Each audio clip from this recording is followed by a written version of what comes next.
If you're going to accuse me of something, make sure to name them. Hey everybody, welcome to my channel. I am Raphael and I'm here to review season 13, episode 4 of The Real Housewives Who Cannot Ride a Mechanical Bull of Beverly Hills. So we start the episode off with everyone getting ready to go out in pairs. We have Garcel and Sutton, Erica and Money, Dorit and Kyle.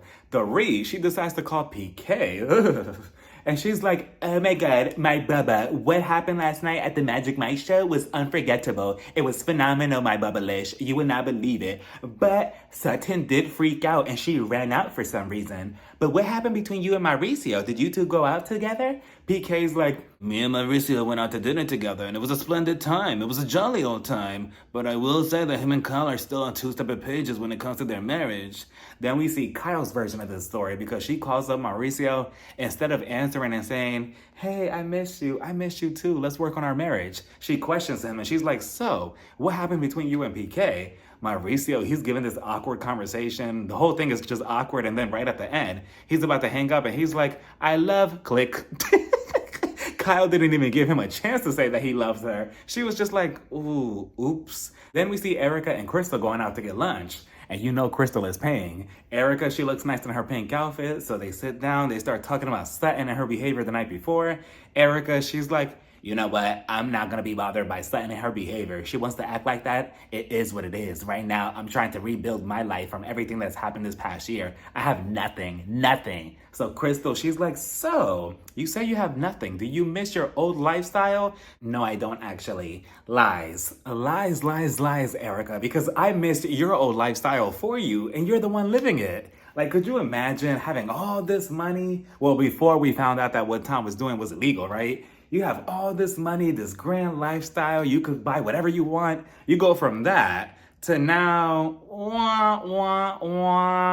you could barely afford a 6-piece nugget from McDonald's. You have your own show in Vegas, but the tickets are like what, like 75 cents a piece or something like that? I believe it's called Bet It All on Blonde. It should be called Bet It All on Bankruptcy because again, she fell for the whole housewife curse where you get in a marriage with somebody who has all this money and then you leave with what?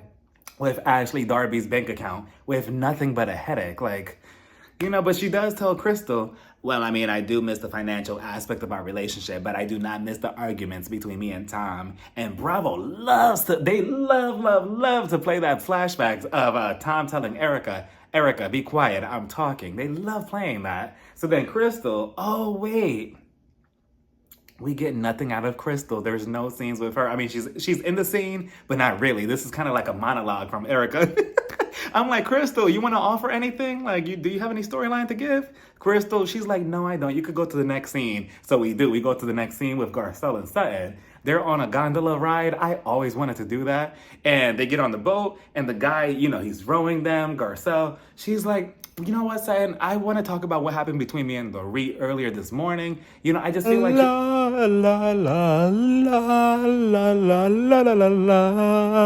I just feel like Dorit just doesn't get it sometimes. You know, I feel like I'm trying to express As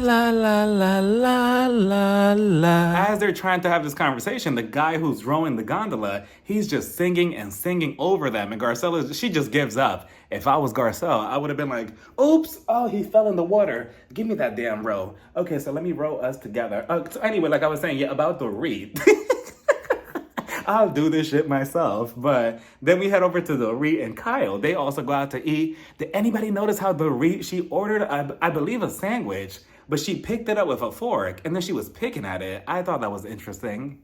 Kyle, she starts to go on to say that she gave up alcohol, she's exercising, she's nervous about where her and Mauricio are heading because she doesn't want to feel like, you know, one day she wakes up and she's like, wow, you know, who am I? What am I doing? What's the purpose of this relationship?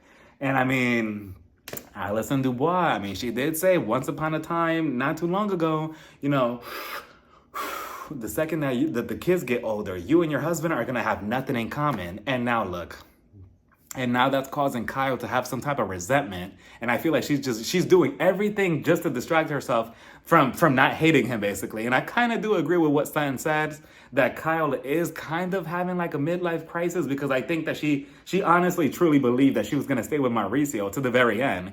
And now that she sees different, she doesn't know what to do. So everyone gets back together to change outfits because they're going to a cowboy bar later tonight.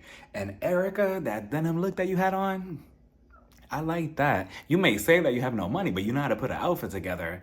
Garcel had my second favorite look. So they go out to this restaurant prior to the bar, they sit down, and Garcel wants to play the question game again. But at this point, do they know what's going on between Kyle and Mauricio? Because the questions seem very pointed towards Kyle. It's like they're trying to ask her without being too direct. At this point, I was waiting for Garcel to ask, do you know somebody by the name of Morgan? But one of the questions was, would you stay with your partner if they cheated on you? Kyle, in the confessional, she goes on to say, well, that's always been a thing in our marriage. And it has, all the way up to what, season 1, season 2. There's always been speculations of Mauricio cheating on Kyle nonstop. She then says, do I look like the type of person that would stay in a marriage like that?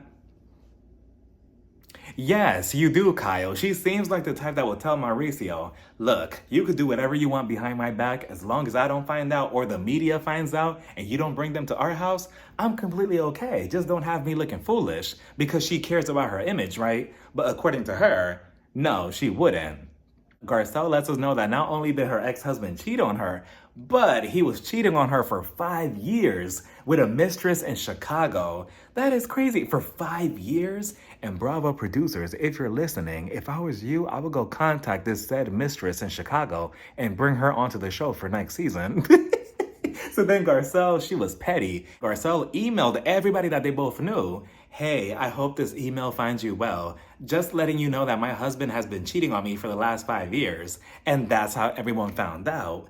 Wow, Garcel, we need that type of energy from you on this show. So then Dorit, she goes on to say in the confessional, if PK ever cheated on me, I feel like I would become like Lorena Bobbitt. For PK? You're doing all of that for PK? I promise you, Dorit, it's not worth it. Like, it's not worth doing all of that. You know, at that point, just go find somebody else. So then they start asking each other, can money buy you happiness? And, you know, yeah, people always say that, you know, the more money you got, the more problems, the more issues, blah, blah, blah. But I mean, would you rather be sad, struggling, trying to pay something? Or would you rather be sad, living in a nice mansion or in a nice car? So then Erica, you know, any conversation about money, she starts going on her soapbox and she's like, when I was with Tom, everything was paid for. We had a life of luxury. Now, whenever I see a phone bill, the light bill, the garbage bill, the electric bill, I start stressing out and running around the house because I can't afford that. The money that I get in, I have to put back out. And I mean, it's not like she's on the floor or like she really literally has no money. At least I don't think so, because she still has a glam squad. She has nice clothes. So I mean, she has something, but like I said before, it's just unfortunate that, you know, you're with somebody with for all these years with all this money and you get nothing out of it in the end. So then they bring out a cake for Crystal's birthday, and I completely forgot that this whole trip was for her to begin with.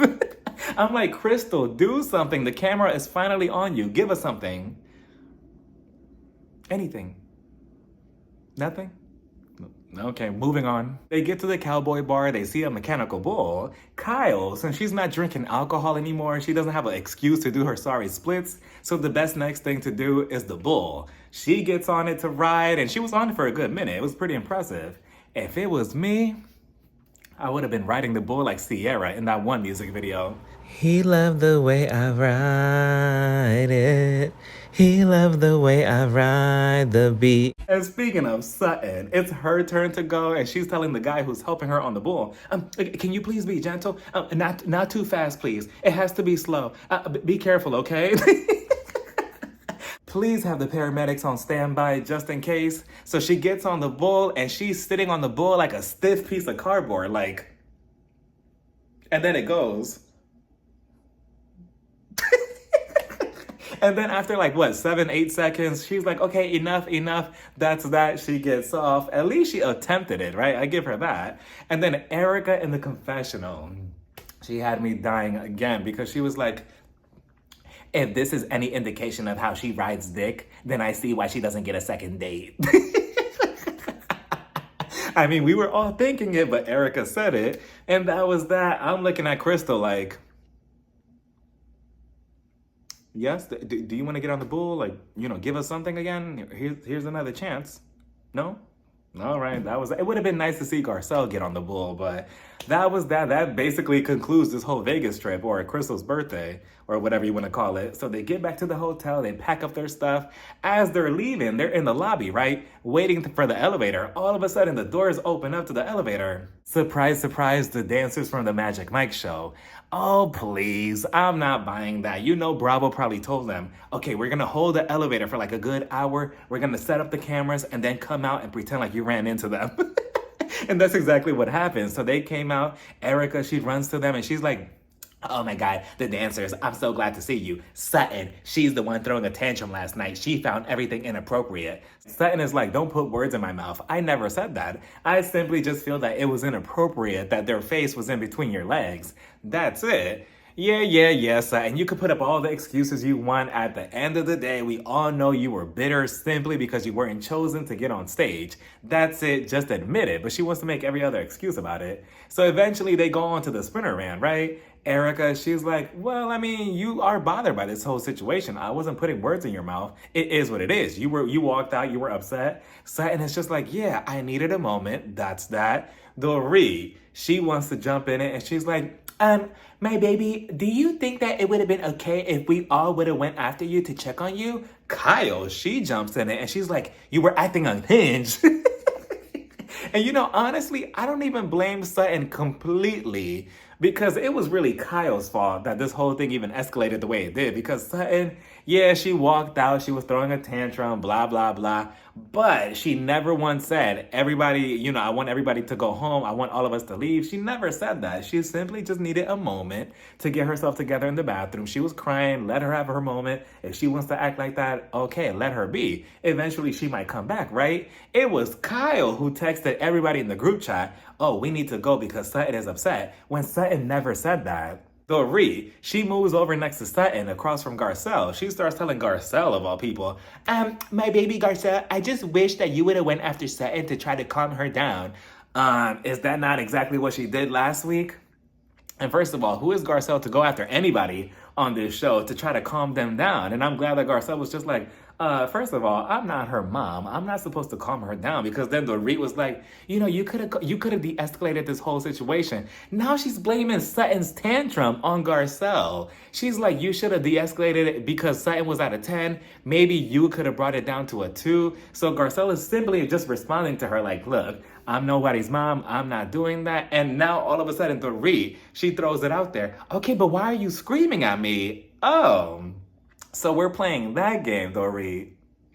All right, I'm like, wow, she was literally just matching your energy, and now she's screaming at you when you're the one bopping your head back and forth in her face because you two were that close, and now all of a sudden she's screaming at you. Kyle shows up to Sutton's house to talk about her tantrum in Vegas because she feels that there's something deeper going on with Sutton, trying to paint out her version of this narrative, right? Sutton finally in the confessional, she finally gets it through her head. Kyle is not my friend. We both vowed to each other to have each other's backs in situations, and she didn't. She went against me. She is not trustable. She is not my friend.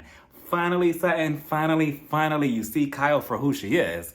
Kyle, she's like, Sutton, you do have a habit of acting like this. Throwing a tantrum, you don't get your way, and then you start storming all over the place. And I mean, is she lying? So then Sutton, she looks at Kyle and she's like, name 'em. Name 'em.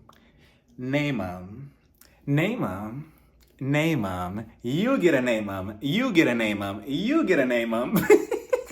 She would have pissed me off with that too, because Kyle, she snaps and she's like, if you just shut the fuck up.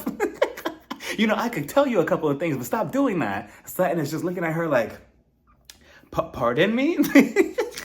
I'm like, Kathy Hilton, where are you? Come get your sister, because obviously she thinks that she's talking to Kim here. And I agree with Kyle, because every single time that Sutton doesn't get her way or she doesn't get what she wants, she turns on the waterworks. She starts storming out of places. She wants everybody around her to be miserable and the fun to be ruined because she's miserable. And that's just her pattern. And then Kyle is like, well, basically the entire season 11.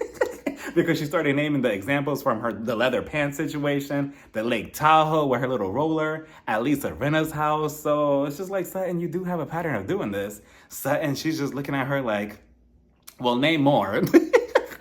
And then it was awkwardly left at a to be continued. I'm like, we didn't really need it to be left off on a to be continued, but you know, and honestly, this entire season so far of the Beverly Hills Housewives, I know we're only on episode 4, but it's kind of dry, and I don't want to compare it, but comparing it to the Real Housewives of Salt Lake City, they gave us iconic moments in the first, 3 episodes, and here we are, episode 4, and it's kind of like watching paint dry, like nothing's really going on, people are just there, the Mauricio and Kyle storyline is the biggest thing, but even that is just kind of like, okay, what next? I believe next week, the Niece Richards come back, so maybe we'll get something, but until then, let me know what you all thought about this whole entire episode down in the comments.